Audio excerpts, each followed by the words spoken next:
So guys, for the first step, you want to head over to search and type in File Explorer. Click on it.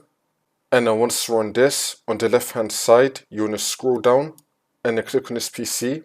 And now this will come up. You want to find the drive that you want to format. But first, I recommend checking for errors on that drive. So you want to right click on it and then click on Properties and then click on Tools and then click on Check and then click on Scan Drive. It's now going to start checking for errors. Now after you scan your drive, we're now going to format it. So you want to click on Close and then click on OK. So for the next step, you want to right click on your drive and then click on Format. You can choose your file system that you want. You want to select Quick Format and then click on Start. Just so you know, it's going to erase all of your data. Make sure that you have your important files backed up somewhere. Once you're ready, you want to click on OK. And the format should now be complete. That's how you do it.